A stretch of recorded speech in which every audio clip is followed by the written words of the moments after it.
Assalamualaikum warahmatullahi wabarakatuh, dokter. Selamat pagi dengan Hasfi, Presiden Urologi semester 3. Izin mempresentasikan Campbell mengenai Evaluation and Non-Surgical Management of Benign Prostatic Hyperplasia. BPH adalah diagnosis histologis yang dikarakteristikkan dengan proliferasi dari smooth muscle dan sel-sel epitelial di dalam zona transisional prostat. Kemudian LUTS adalah gejala yang mempengaruhi disfungsi pada fase storage dan fase voiding dari berkemih. Kemudian LUTS memiliki patofisiologi multifaktorial, diantaranya adanya bladder outlet obstruction, kemudian detrusor overactivity, detrusor underactivity, urethral stricture, UTI, dan kondisi non-urologis seperti hormonal, metabolik, kardiovaskular, dan neurologis. Evaluasi diagnostik yang basic diantaranya anamnesis, pemeriksaan fisik, dan urinalisis krusial untuk mengeksklusi penyebab non-prostat dari LUTS. Riwayat medisnya untuk mengidentifikasi penyebab potensial dari LUTS, mengetahui diagnosis dan treatment dengan menekankan pada pendekatan patient tailor. Kemudian asesmen gejalanya diantaranya ada gejala voiding, diantaranya pancaran urin yang lemah, kemudian berkemih yang tidak tuntas, hesitancy, mengejan, kemudian prolonged micturition, dan dribbling. Kemudian gejala storage diantaranya frekuensi, urgensi, inkontinensia urgensi, dan nocturia. WHO pada tahun 1993 mengembangkan International Prostate Symptom Score atau IPSS yang diadaptasi dari AOASI.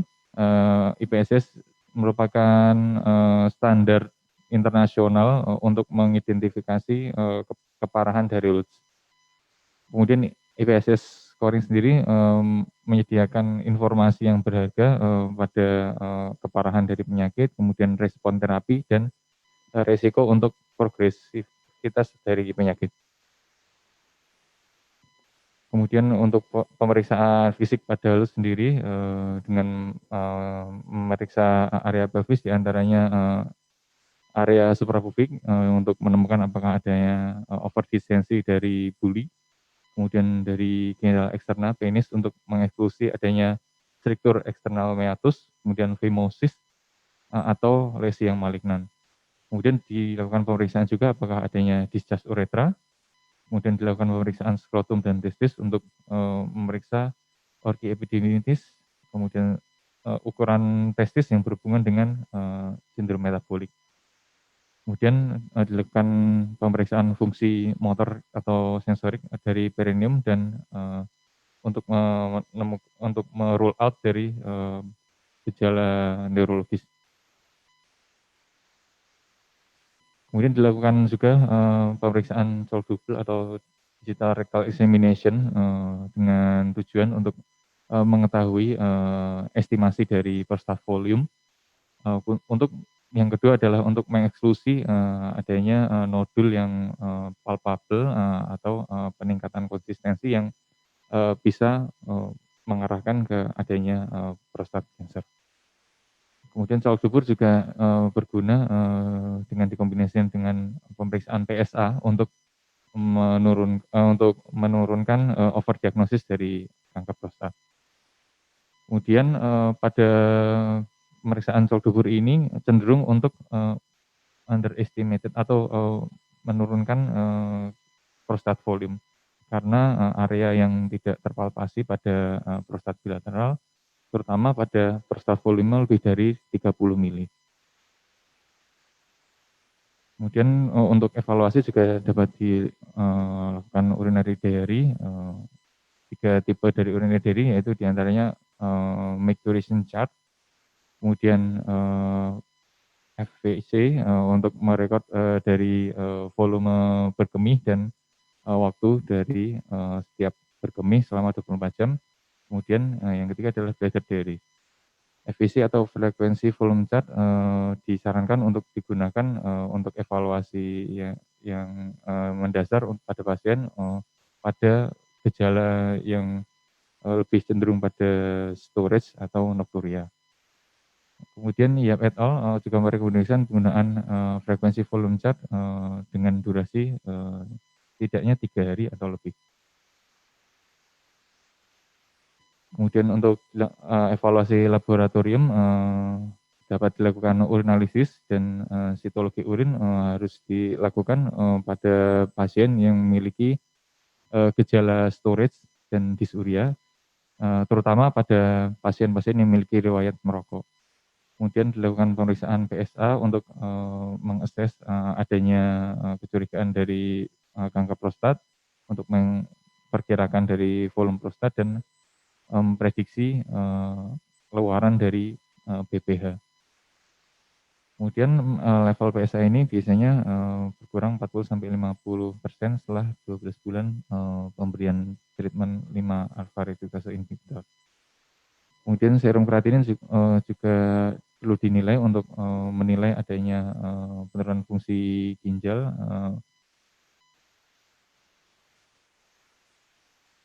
Kemudian pemeriksaan fosfoid residual jika kurang dari 30 mili dapat digolongkan sebagai tidak signifikan yang termasuk dalam yang signifikan adalah fosfoid residu lebih dari 50 mili. Untuk pemeriksaan fosfoid residu ini menggunakan USG dan PVR assessment ini digunakan untuk pemeriksaan dasar selama follow up pasien LUTS. Kemudian dari pemeriksaan uroflometri, parameter utama dari uroflometri adalah peak urinary flow rate (PFR) atau Qmax, kemudian waktu berkemih dan flow pattern. PFR, pengukuran PFR ini disebut tidak akurat jika volume berkemihnya kurang dari 125 sampai 150 mili. Jika volume kurang dari 150 mili dapat disarankan untuk dilakukan pengulangan. Kemudian Qmax 15 mili per detik digunakan untuk mendefinisikan dari adanya outlet obstruction. Kemudian Qmax kurang dari 15 mili per detik tidak membedakan antara obstruksi dan dekompensasi dari buli. Kemudian investigasi instrumental selanjutnya dapat menggunakan feeling cystometry dan pressure flow study. Cystometry dapat menilai dari fase pengisian. Sensasi yang pertama dari feeling, kemudian sensasi yang pertama untuk berkemih dan keinginan kuat untuk berkemih dicatat. Kemudian pasien dengan LUTS yang sugestif kepada bladder outlet obstruction, tujuan pada tes ini adalah mendeteksi adanya kontraksi detrusor yang involunter yang bisa mengidentifikasi DO. Kemudian PFS disarankan pada pasien-pasien yaitu diantaranya riwayat treatment invasif pada pasien LUTS yang unsuccessful, kemudian pasien yang tidak bisa berkemih lebih dari 150 mili, kemudian PFR volume lebih dari 300 mili, kemudian pasien dengan usia lebih dari 80 tahun dengan gejala yang utamanya voiding, kemudian pasien kurang dari 50 tahun dengan gejala utamanya voiding. Kemudian untuk pemeriksaan imaging dapat dilakukan pada pasien dengan LUTS yang dengan peningkatan serum kreatinin dan PVR yang besar. Kemudian pasien dengan riwayat hematuria, kemudian UTI, urolitiasis dan riwayat pembedahan sebelumnya harus dilakukan pemeriksaan USG abdomen. Kemudian manajemen dari loss yang disebabkan oleh benign prostate enlargement di antaranya dapat dilakukan pendekatan secara konservatif dan aktif manajemen, yaitu bisa dengan medical atau surgical. Kemudian manajemen konservatif yaitu waiting dapat diaplikasikan pada pasien dengan loads yang ringan sampai moderate pada yang non komplikata dengan gejala yang minimal.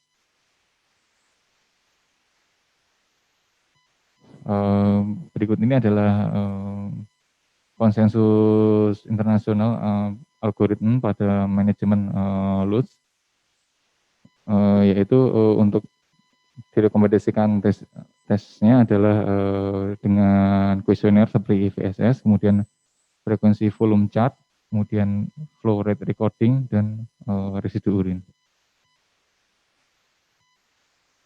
Kemudian modifikasi lifestyle dan diet diantaranya dapat dilakukan edukasi, yaitu penyebab dari LUTS, kemudian riwayat alaminya dari LUTS, kemudian memastikan atau meyakinkan pasien jika tidak ada kanker prostat yang terdeteksi.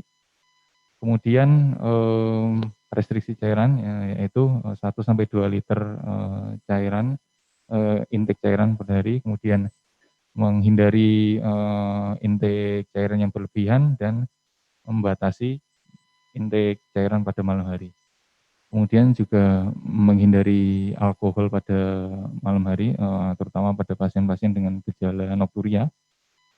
Kemudian juga mengatur ulang atau adjustment pada pengobatan yang memiliki efek pada traktus urinaris seperti diuretik. Kemudian dapat dilakukan edukasi untuk double void, kemudian urethral milking atau bladder training, kemudian juga untuk menghindari adanya konstipasi. Kemudian medical terapinya dapat diantaranya dapat menggunakan alpha adrenergic blocker atau alpha 1 blocker, 5 alpha reductase inhibitor, antimuscarinic, PDE5 inhibitor, beta 3 agonis, kemudian juga adanya beberapa herbal. Alpha 1 blocker pada alpha 1 blocker yang non selektif tidak lagi digunakan untuk menangani BPH karena adanya adverse effect atau efek samping yang serius pada kardiovaskular. Kemudian pada rekomendasinya adalah tamsulosin, alfuzosin, silodosin, dan naftopidil yang termasuk pada obat-obat alpha 1 blocker yang uroselektif dan memiliki afinitas yang tinggi pada alpha 1A dan alpha 1D reseptor. Kemudian berikut ini adalah beberapa contoh yang alpha 1 blocker yang uroselektif, diantaranya alfuzosin, tamsulosin, silodosin, dan naftopidil. Kemudian mekanismenya adalah blockage dari alpha 1 reseptor yang menyebabkan relaksasi dari otot polos dengan penurunan dari muscle tone atau tonus muskulus pada simpatetik, dan sehingga pada akhirnya menyebabkan penurunan gejala. Kemudian yang paling sering efek sampingnya diantaranya adalah dizziness, kemudian astenia, hipotensi, dan anejakulasi.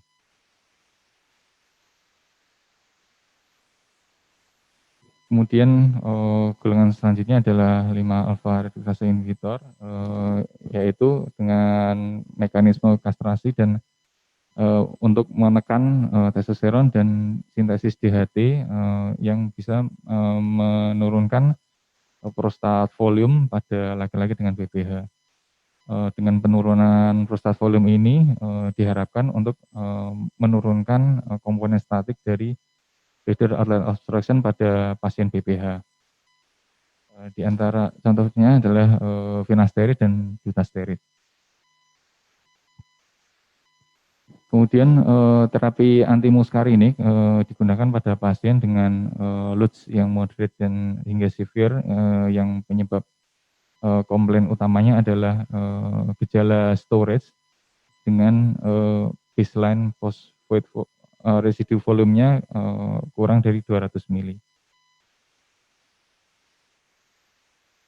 Kemudian untuk, PDE5 inhibitor, secara internasional, PDE5 inhibitor, sebagai alternatif terapi untuk laki-laki dengan Lutz yang moderate dan severe dengan atau tanpa, disfungsi ereksi.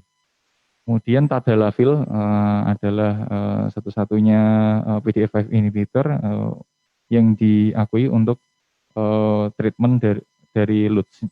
Kemudian rekomendasi dosisnya dari tadalafil ini adalah 5 miligram, setiap hari. Demikian presentasi dari saya, Dokter. Mohon arahannya. Terima kasih.